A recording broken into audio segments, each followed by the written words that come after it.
मैं उनसे कहूंगा बिल्कुल हमें अमली तौर पर सबको आगे बढ़ना चाहिए। रियासत पाकिस्तान के सरबराह प्रेसिडेंट साहब और प्राइम मिनिस्टर साहब ऑफिशियली इसराइल मुर्दाबाद और इसराइल के खिलाफ जिहाद का ऐलान करें। मैं सबसे पहले इस्तीफा देके उनके पीछे लग के आगे चलूंगा। सर, मेरा ये बिलीफ है और मैं ये समझता हूं अब कि इसराइल ने फलस्तीनियों का कत्लेआम बाद में किया, लेकिन आलमी इस्लाम के हुक्मरानों ने उस कत्लेआम को फैसिलिटेट किया कि ये जिंदगी के चंद सांस हैं सर, जो हम में से पता नहीं किसके कहां पर पूरे हो जाने हैं, कब हमने आगे चले जाना है। हम अगले जहान में जाकर अल्लाह रब्बुल इज्जत को क्या मुंह दिखाएंगे सर? क्या हमसे इस कत्लेआम का नहीं पूछा जाएगा? क्या उन बच्चों का नहीं पूछा जाएगा जिनकी तस्वीर नहीं देखी जाती?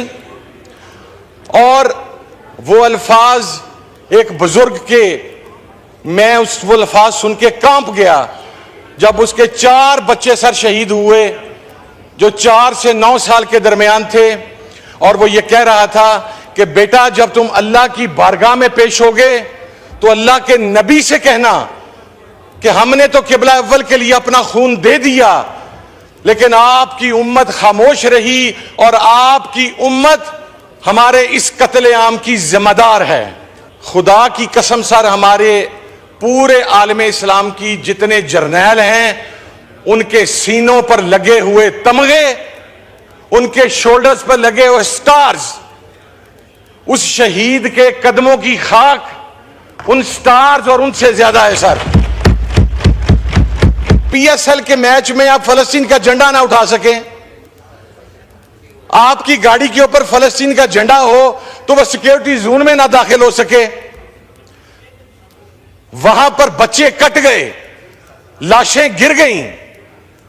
चाहिए तो यह था कि हमारी रियासत तमाम स्टेक होल्डर्स को इकट्ठा करके को मौकफ इख्तियार करती, और हम छोटे छोटे ममालिक को रिलीफ देने के चक्कर में पड़े हुए हैं सर।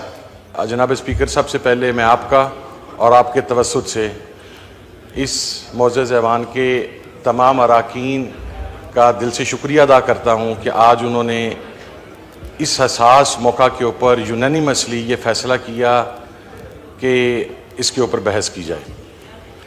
और मैं जनाब स्पीकर हल्फन ये बात अर्ज़ कर रहा हूं कि मैं जो भी बात करूंगा उसके अंदर कोई सियासी एलिमेंट या कोई पॉइंट स्कोरिंग नहीं होगी। इब्तदा करता हूं उस शख्स के इस जुमले से जिसने ये कहा कि फ़लस्तीन के मुसलमान, जो कि सबसे पहले हमें इस हकीकत को मद्देनज़र रखना है कि वो किसी सियासी एजेंडे की स्ट्रगल नहीं कर रहे, उनकी स्ट्रगल किबला अव्वल की और बैतुल मक़दस की हिफाजत है, जो कि तमाम आलमे इस्लाम के मुसलमानों के ईमान का मसला है। और मुझे ये बात कहने में कोई यार नहीं कि फ़लस्तीन के हर बुजुर्ग ने फ़िक्र इमाम हुसैन रज़ियल्लाहु के ऊपर अमल किया, फ़लस्तीन की हर खातून ने बीबी ज़ैनब सलामुल्लाह अलैह की सुन्नत पर अमल किया, फ़लस्तीन के हर जवान ने अब्बास अलमदार का जो सुन्नत थी उस पर अमल किया, और फ़लस्तीन का हर बच्चा अली अकबर और अली असगर की सुन्नत पर अमल कर रहा है। लेकिन सवाल यह है कि हम कहां पर हैं? हम बहसीयत मजमूई मुसलमान, मेरा यह बिलीफ है और मैं ये समझता हूं अब कि इसराइल ने फलस्तीनियों का कत्लेआम बाद में किया, लेकिन आलमी इस्लाम के हुक्मरानों ने उस कत्लेआम को फैसिलिटेट किया। जनाबे वाला, एक इत्तेहाद बना था आलमे इस्लाम की अफवाज का, उसके सरबराह हमारे पाकिस्तान के साबिक आर्मी चीफ राहील शरीफ साहब थे, उनसे पूछना है कि जनाबे वाला 70,000 लोगों की शहादत के बाद अभी भी कोई हिकमत अमली है या हमने अपने मुफादात ही को डिफेंड करना है? 80 लाख इसराइली और 60 लाख कमोबेश आलम इस्लाम की अफवाज हम लोगों के लिए डूब मरने का मुकाम है सर। मैं बस ये मजमूई खुद अपने आप को उसमें शरीक करके ये बात कर रहा हूं कि सर जब वो तस्वीर देख रहे हैं, जब वो वीडियोस देख रहे हैं, जब वहां से आने वाले इमेजेस देख रहे हैं तो वो बर्दाश्त नहीं होते मुसलमान होने की नाते से। और जो उम्मत का कॉन्सेप्ट है ये तो अल्लाह के नबी सल्लल्लाहु अलैहि वसल्लम ने खातमुन नबीय्यीन ने दिया, लेकिन आज हम कहां हैं सर? आज पूरा आलम इस्लाम कहां है सर? आज हम तो हमेशा ये समझते रहे और होना भी ऐसा चाहिए था कि हमारी तमाम इस्लामी ममालिक के अफवाज के जो सपा सलार हैं वो तो हजरत खालिद बिन वलीद के जानशीन बनते, वो हजरत उमर फारूक के जानशीन बनते, वो हजरत इमाम हुसैन रिजवानुल्लाह ताला अलैहि मजमईन के जानशीन बनते, वो सलाहुद्दीन अय्यूबी के जानशीन बनते। लेकिन अफसोस कि हम खामोश हैं सर। अक्टूबर 2023 से शुरू होने वाला मैसेकर, ये तो होलोकास्ट को पीटते हैं सर। ये होलोकास्ट से 10 टाइम्स बड़ा मैसेकर और जेनोसाइड है सर। और मैं समझता हूं और मेरा बिलीफ है और हम सबका बिलीफ है यहां पर बैठे हुए हर शख्स का कि ये जिंदगी के चंद सांस हैं सर, जो हम में से पता नहीं किसके कहां पर पूरे हो जाने हैं, कब हमने आगे चले जाना है। हम अगले जहान में जाकर अल्लाह रब्बुल इज्जत को क्या मुंह दिखाएंगे सर? क्या हमसे इस कत्लेआम का नहीं पूछा जाएगा?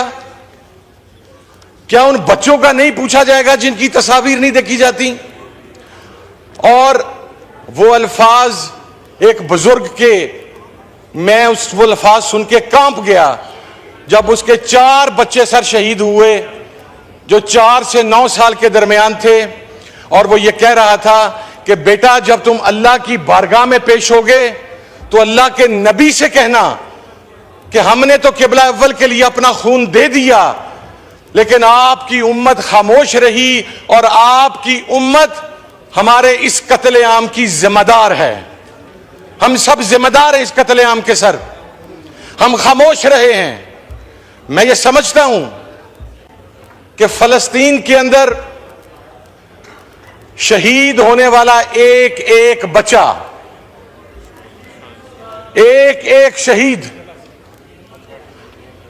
खुदा की कसम सर हमारे पूरे आलमे इस्लाम की जितने जर्नैल हैं उनके सीनों पर लगे हुए तमगे, उनके शोल्डर्स पर लगे हुए स्टार्स, उस शहीद के कदमों की खाक उन स्टार्स और उनसे ज्यादा है सर। और मैं कोई सियासी बात नहीं कर रहा, मैंने हल्फन ये बात कही सर।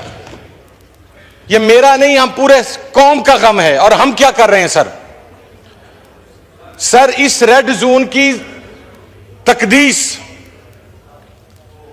किबला अव्वल के शहीद से ज्यादा नहीं है सर।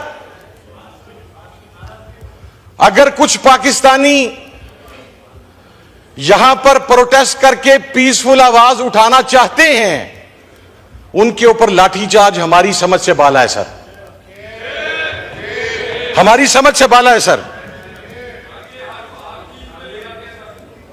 सर मैंने हल्फन यह बात कही है जनाब स्पीकर आपसे मुखातिब होकर कि मैंने हल्फन यह बात कही, मैं सियासत नहीं कर रहा सर। अगर कोई भी करेगा तो मैं उस पर सर, मुझे कहेंगे मैं लाख मर्तबा लानत भेजता हूं, अगर मेरी हुकूमत भी करेगी तो मैं भेजूंगा सर। लेकिन सर इसका सवाल किसी से तो लिया जाना है कि PSL के मैच में आप फलस्तीन का झंडा ना उठा सकें, आपकी गाड़ी के ऊपर फलस्तीन का झंडा हो तो वह सिक्योरिटी जोन में ना दाखिल हो सके, वहां पर बच्चे कट गए, लाशें गिर गईं, चाहिए तो यह था कि हमारी रियासत तमाम स्टेक होल्डर्स को इकट्ठा करके को मौकफ इख्तियार करती, और हम छोटे छोटे ममालिक को रिलीफ देने के चक्कर में पड़े हुए हैं सर। मैं उस एपीसी का भी सर मैं जवाब दे देता हूं।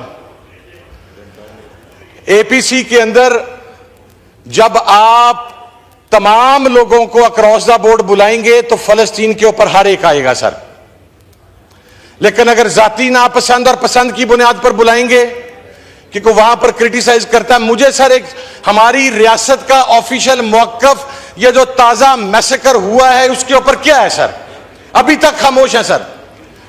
मैं अफवाज पाकिस्तान के मौजूदा सरबराह से यह कहना चाहता हूं, सर चीफ साहब आप हाफिज कुरान हैं, आप हमें कुरान पाक की आयात से खवारिज के बारे में बतलाते हैं। आप यहां की बात करें, आपको पता है जुडिशरी आर्म्ड फोर्सेस को डिस्कस करना नहीं तो छोड़। सर मैं डिस्कस नहीं कर रहा, मैं एक रिक्वेस्ट कर रहा हूं सर। दूसरा सर मैं रिक्वेस्ट कर रहा हूं। दूसरा मैं आपको एक और बात बता दूं, कोई पे एक हो चुकी है रेजोल्यूशन पास 24 मार्च को, शायद मैं वो अगर रिपीट सुनवा दूं तो शर्मिंदगी होगी। नहीं सर, शर्मिंदगी 2 दफा यहां से नो हुआ था उसके ऊपर। सर मुझे किसी चीज की शर्मिंदगी नहीं, 2 दफा आप लोगों ने, मैंने कहा कि गलती हो गई होगी, फिर से करता हूं सर। मैं फिर से कहा, फिर से मेरी अर्ज सुन लें सर। तो इसलिए कन्फाइन योरसेल्फ टू, और अगर फलस्तीन का एजेंडा रेड जोन में नहीं आ सकता तो आज फलस्तीन पे हम डिस्कशन कैसे कर रहे हैं हाउस में? सर ये मैं आपका मशकूर ये भी रेड जोन, आपने मौका दिया सर।